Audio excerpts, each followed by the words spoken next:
So on a federal level, I'll say like when Obama ran for president, there's people who voted who never voted in their life, and they voted because they wanted the first black president to exist in this country. And then when people talk negatively about Obama during his run, it was as if you were the most anti-black motherfucker in this bitch. When it was actually no. For some black people, it was like, no, I'm actually critiquing this politician. And for others, even for black people, it was anti-black. But even when people would try to critique because it made sense, they were met with unreasonable amount of hate because everyone was fangirling Barack Obama. When Barack Obama was running, I was in my early 20s. All I knew about him was that he was a senator. His speeches seemed nice. I had never seen black people that activated in my life. How old was I when Obama became president? What year was that? I was like 24, 25 when Barack Obama was elected president of the United States. That was the most I've seen black people usually be activated in a happy way. I've seen black people being activated in different ways in my childhood, but it was usually rage. I never seen us collectively in this way come together in joy. So it was interesting to see. And every time someone critiqued Barack Obama, it was like, you were the worst person ever. I didn't quite understand it then, but I didn't care enough to interrogate it. Now I'm at the point where I'm very adamant about interrogating it. I remember some years ago, I was on a panel on the Grapevine and we were talking about Kamala Harris. How are we talking about her? Because this was long time. She wasn't even running for vice president. No, actually, she was. This has been Joe Biden, maybe? I have no idea. What is life? After 2020, life is hard to keep track of. But we were talking about Kamala Harris.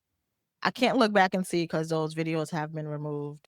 We were talking about Kamala Harris, and I remember being on that panel and just being disgusted about how the pro Kamala people were just making her just perfect. And at that point, all I knew about Kamala Harris, because I don't follow electoral politics closely, this is the most I have in most recent years, but at that point, not at all. So all I knew was what my peoples who were from Oakland would say. And it was like, she's a cop. She's a cop. Remember that? She's a cop. So that's all I knew about her. And I said on a panel, I was like, look, I understand that, but these people, they're on a job interview.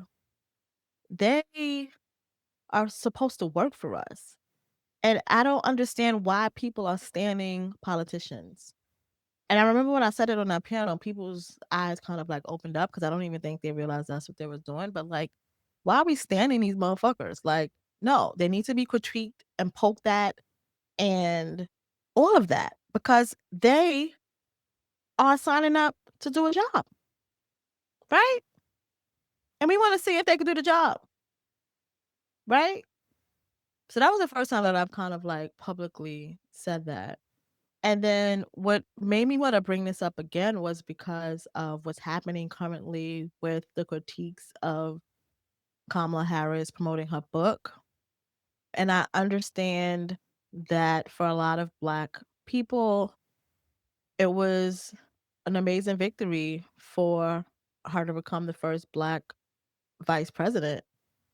I can acknowledge the collective pride that lots of folks had, but that doesn't remove the fact that people are allowed to not like her. People are allowed to not fuck with her. People are allowed to not give her grace because she's a Black woman. We're not allowed to do that. There's a conversation that has been happening as she's been on her book tour promoting her book, 107 Days or whatever. It's not a book I really plan to read because I don't really care. And people have been protesting the book signing, and people are, like, talking about it's misogynoir and blah, blah, blah, blah.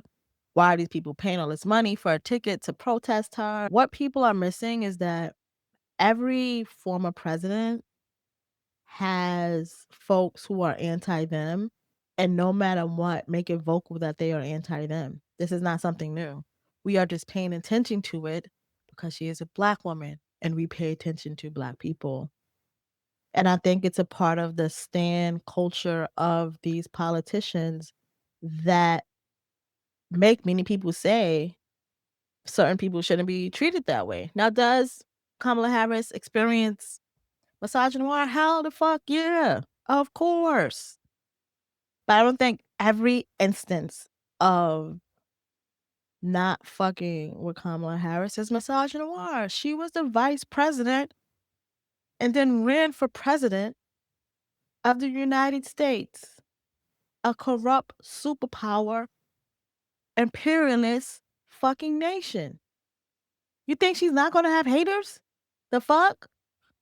That makes no sense. Put on your thinking caps, folks. Why are we standing politicians? And because we get so wrapped into the representation and wrapped into the symbol of a person, the critiques that need to be had don't happen.